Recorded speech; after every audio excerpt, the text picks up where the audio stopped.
Hello there everyone, this is Tuber Tutorials and I'm here again with another Photoshop tutorial. This time we're going to create an effect that I came up with, which I like to call the dry brush paint effect. And to show you what I mean, we're going to take this image.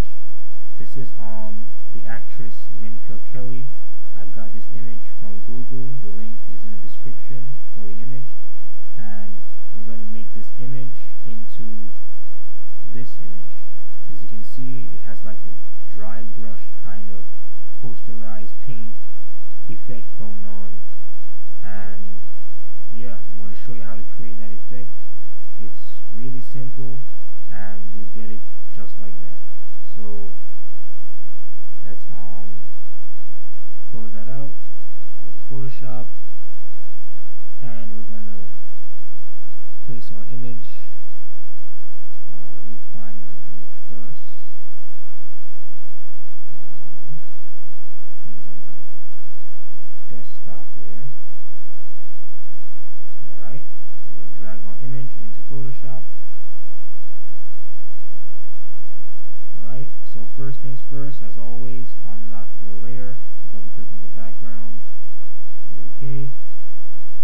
Alright, now all we need to do is just to change the effect of the image. We don't need to add any brightness or contrast because it's perfect as it is. It's a photo shoot image, so it's fine. If you want to change it up, change the colors, make it darker, it's all up to you. But for now, we're going to leave it like that. And now, the only thing that we're going to be working with is our filter. So first, we're going to go to Filter and Filter Gallery. Right, and we're going to hit the minus button so we can see everything. Right, the first thing we're going to do is select the poster edges. Right, and we're going to use these numbers. We're going to have the edge thickness to 10, the edge intensity to 1, and the posterization to 6. Is it okay? That's good. Next, we're going to go back to Filter, then Filter Gallery. Zoom out. Now we're going to select a dry brush effect with the brush size at 1, the brush detail at 10, and the texture at 3. Make sure you're on the artistic folder. If the folders are like this, then you're using the artistic folder.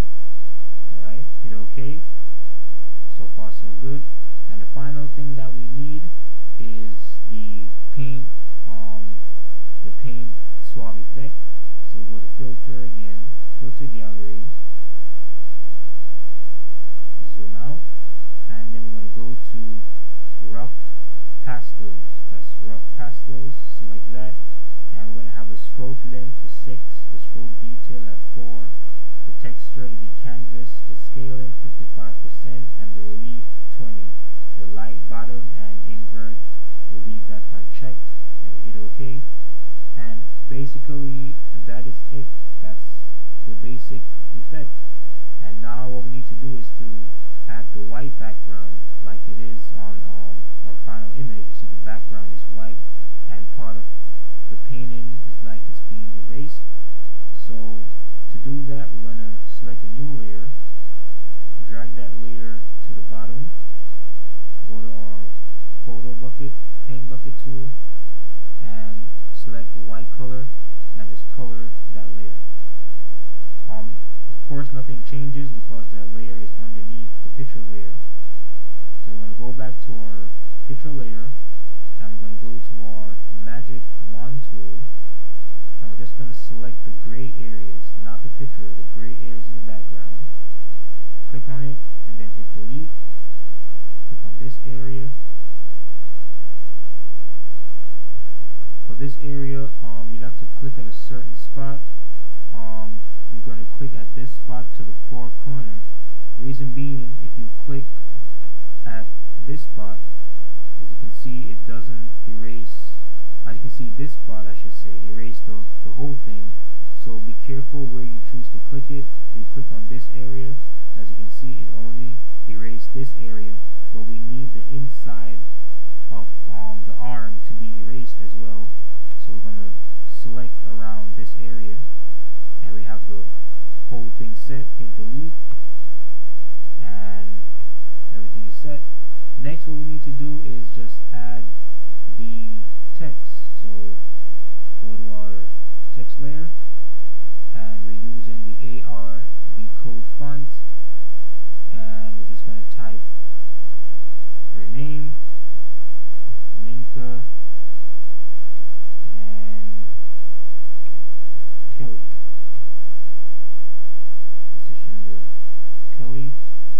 Alright, check. And then we're going to move that down a little bit. Then we're going to add a drop shadow, so right click on that layer, blending options, and select drop shadow, and we're going to set the opacity to about 44, 45, or 43. That's good. Hit OK, and that's it. That's basically how you create what I like to call a posterized dry brush effect to an image. And hope you guys learned something. Hope you try it and let me know how it worked out for you. And thanks for watching, and have a nice day.